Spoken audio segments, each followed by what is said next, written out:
What if everything you thought you understood about the Middle East just became outdated in a single night? Right now, as you are watching this, the world is holding its breath because something shifted in the hours behind us that most people still have not grasped, and the consequences of that shift are spreading faster than any government can control them.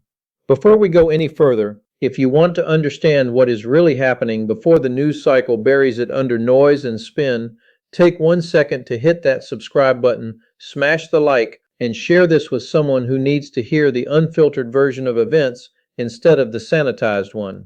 Here is what we know so far. Iran launched ballistic missiles directly at Israel, not through a proxy, not through Hezbollah firing rockets from southern Lebanon, not through the Houthis sending drones from Yemen.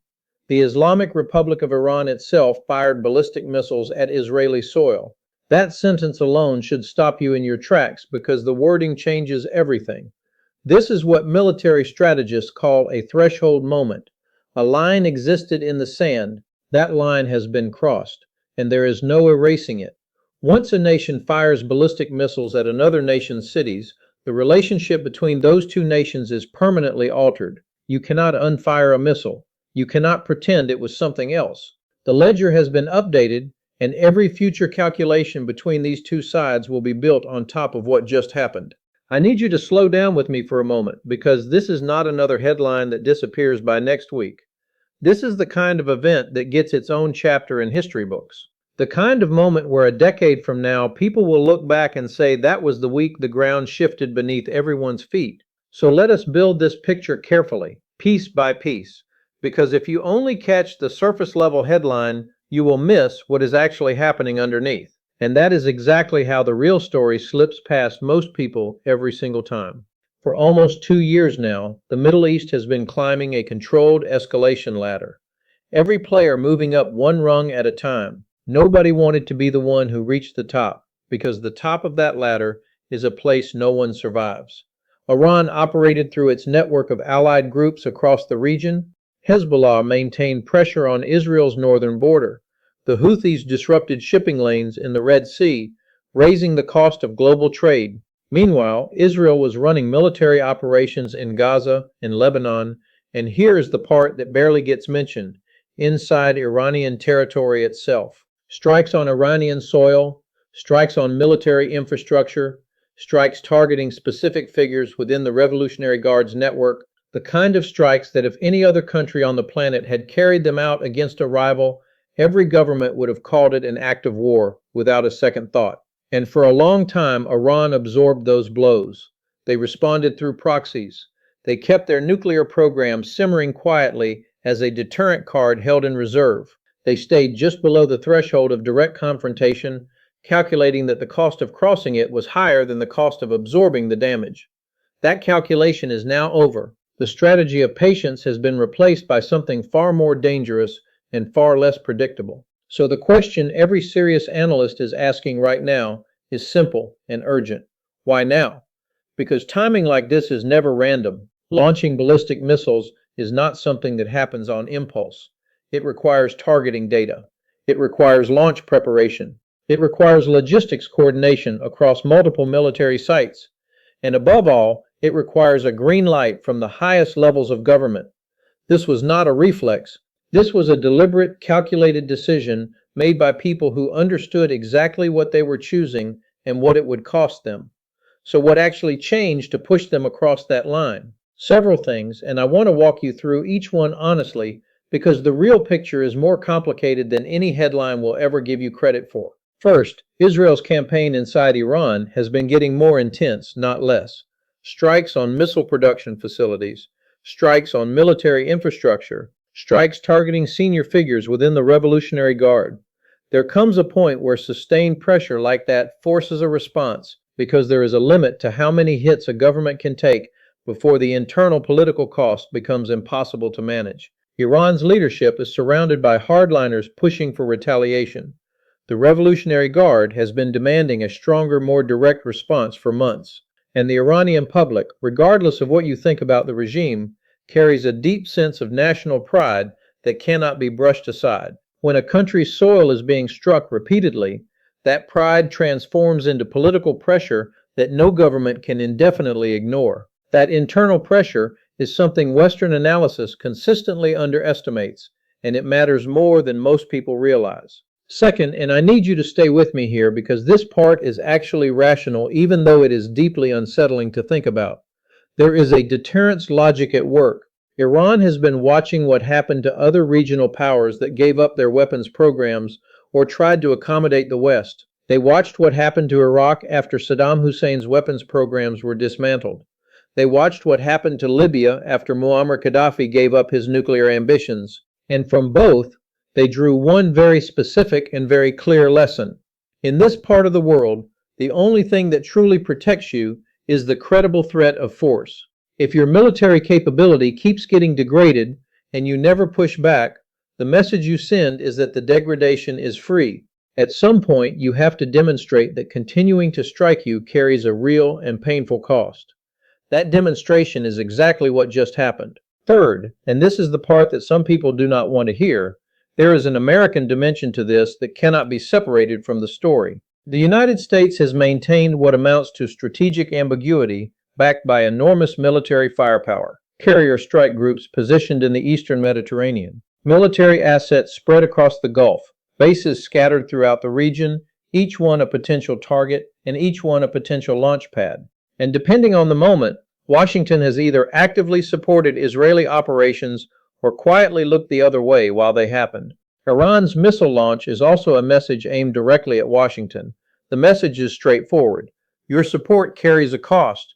Your bases are within range. Your assets are within range.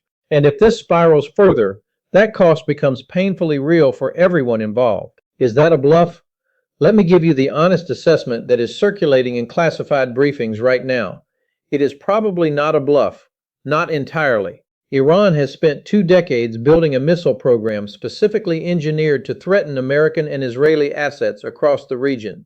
The Shahab series, the Imad, the Khorram Shahar. These are not crude, improvised weapons assembled in a garage.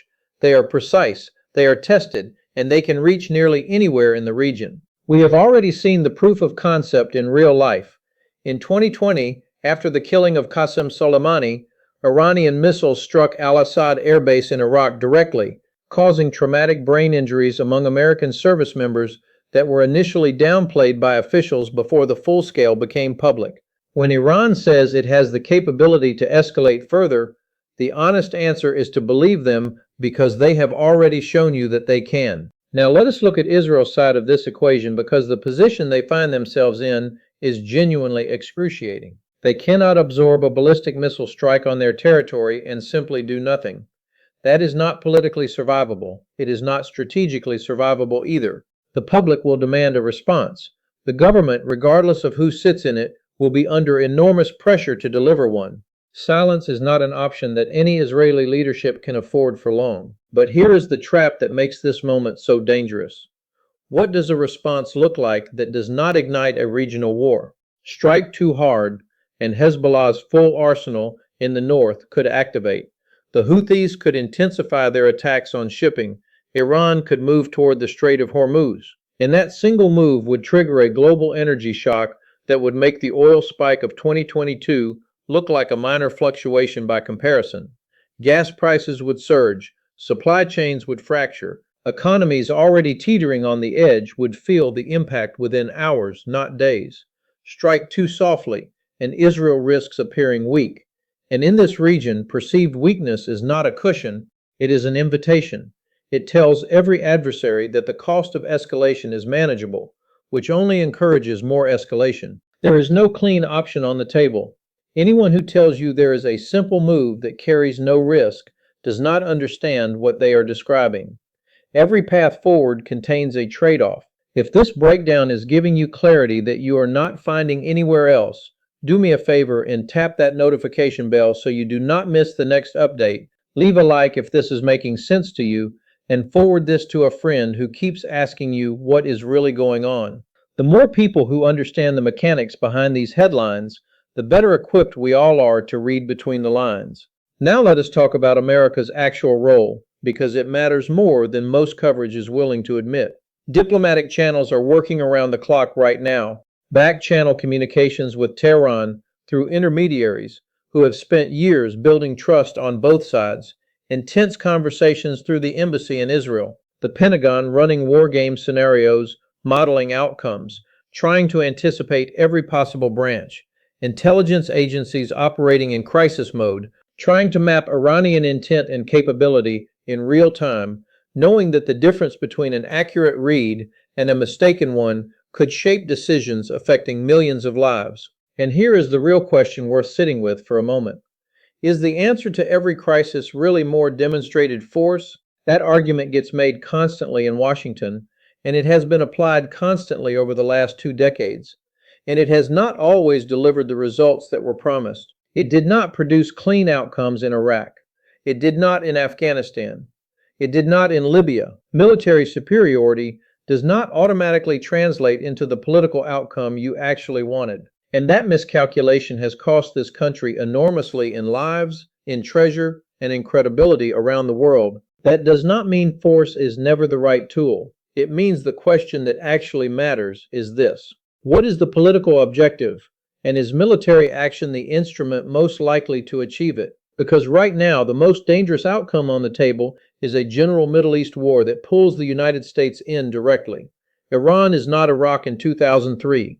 This is a nation of roughly 88 million people with a military structure deeply embedded in the region's geography, with alliances and proxy networks that span across multiple countries and multiple conflict zones. A nation capable of making any direct conflict extraordinarily long and extraordinarily expensive in ways that most Americans have not been asked to seriously consider. That does not mean Iran is invincible. No nation is. It means the cost of direct confrontation is so high that every other option needs to be exhausted first. And right now, that exhaustion point has not been reached. There are still diplomatic levers that have not been fully pulled. There are still back channels that have not been fully tested. There are still regional players who have not yet thrown their full weight behind de-escalation. Here is something that is barely getting airtime in the coverage you are probably seeing. This is not just an Israel-Iran story. The entire region is watching, and the ripples extend farther than most people realize. Saudi Arabia is watching every single move with intense focus. Remember the China-brokered normalization between Riyadh and Tehran, diplomatic relations restored after years of hostility, a diplomatic achievement that took months of careful negotiation. Now this happens.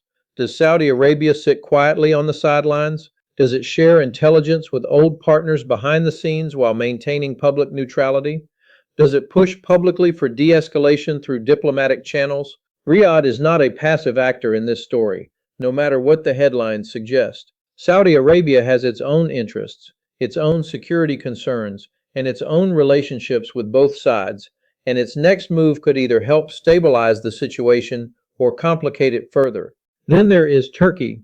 Erdogan has spent years playing a genuinely skillful game of strategic ambiguity, a NATO member with active relationships across Iran, Russia, and Hamas simultaneously. He has positioned himself as a possible mediator, and there is a real case to be made that Turkey is one of the only actors with credible relationships on every side of this conflict. Turkey's geographic position, its military capability, and its diplomatic reach all give it a unique role that no other player in this crisis can replicate. Russia is watching with far more than passive interest.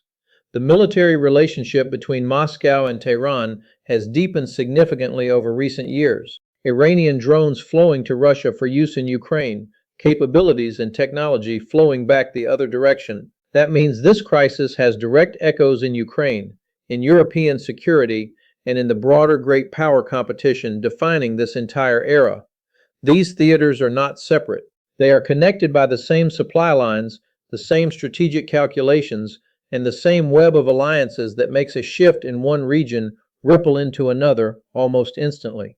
And China is watching just as closely, perhaps more closely than anyone. Beijing's economic interests in the Middle East are enormous, dependent on Gulf oil to fuel its economy, tied to a long-term cooperation agreement with Iran spanning energy, infrastructure, and security. China's preference is almost always stability because its entire economic model runs on uninterrupted supply chains. But Beijing also has a quiet interest in watching the United States get pulled into yet another costly, draining regional commitment that stretches American resources thinner. So the Chinese calculus here is genuinely split down the middle, and that split itself shapes what happens next. Because a China that decides to actively mediate is a very different variable than a China that decides to quietly wait. Now, here is the single most important point in this entire breakdown, so do not let it slide past you.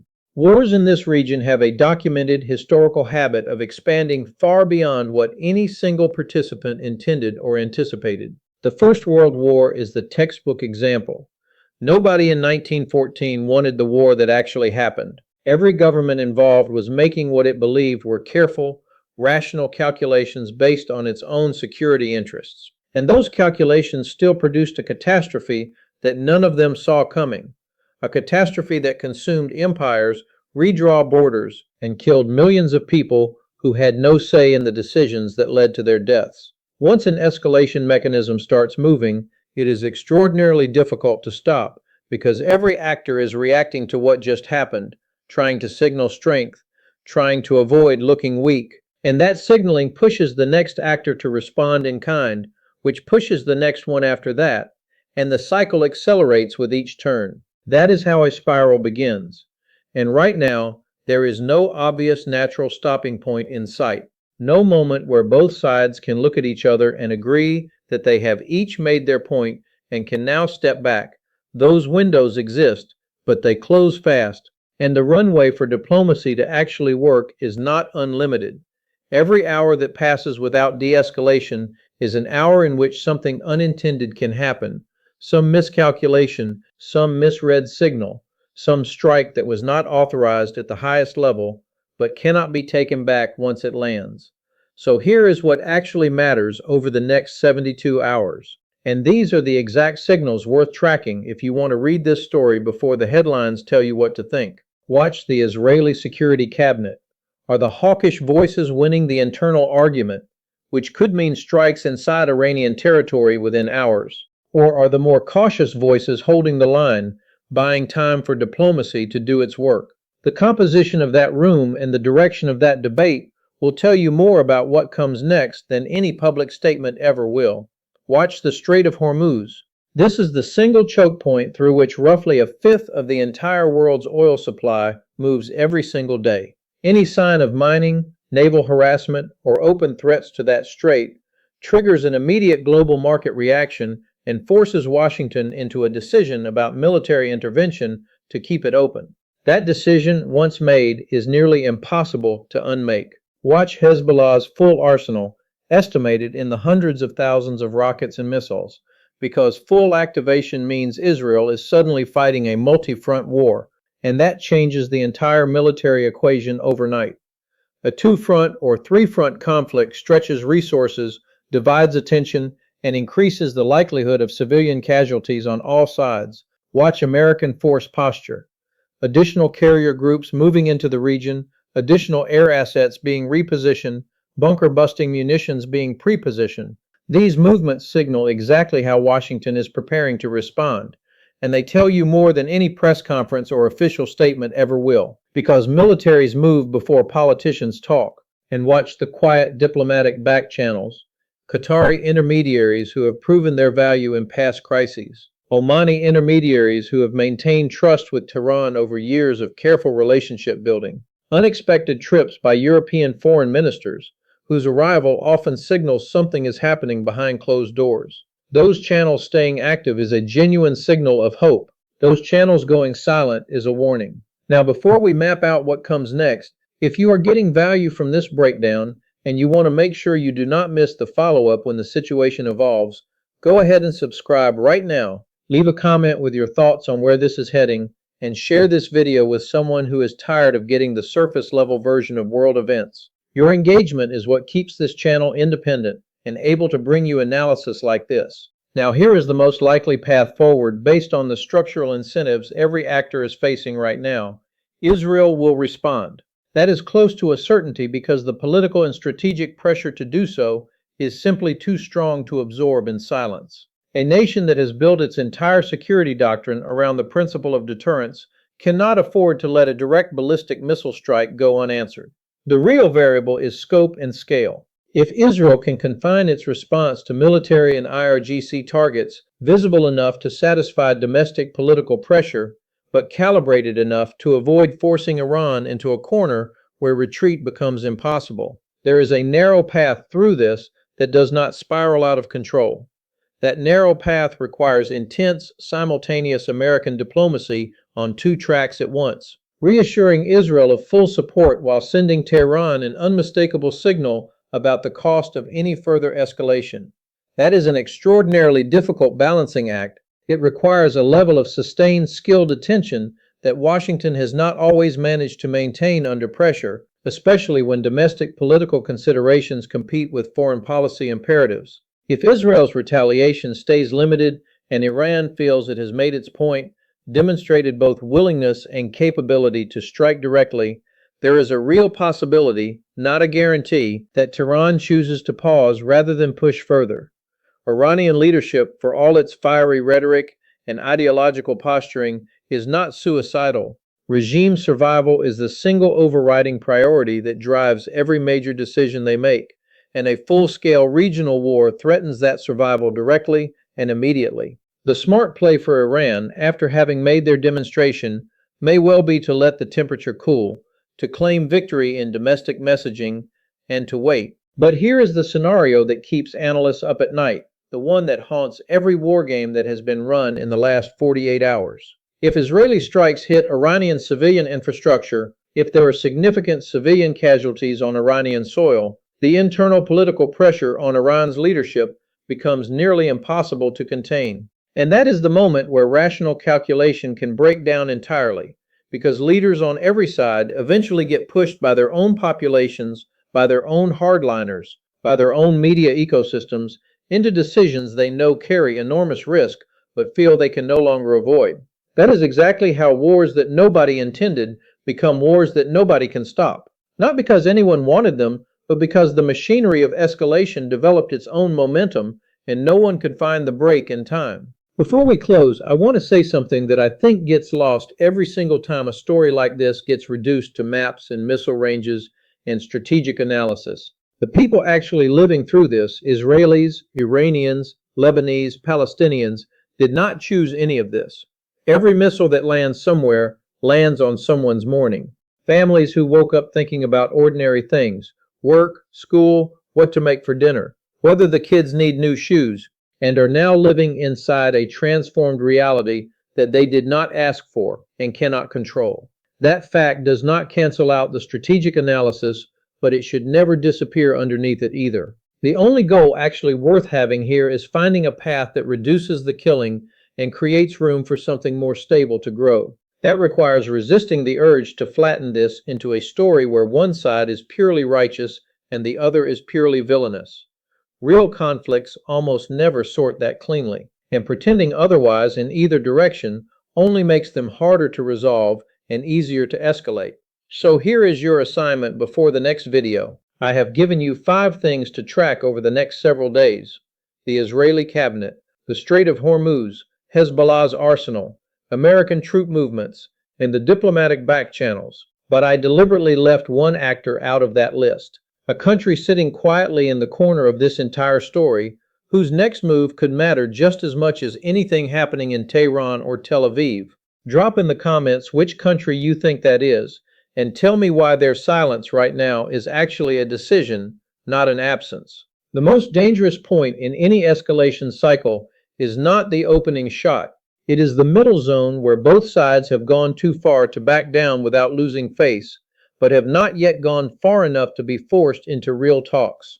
That is exactly where we are right now. The next 72 hours will tell us whether the spiral continues or whether someone somewhere finds the courage and the leverage to pull the emergency brake before the machinery of war develops a momentum that no one can reverse.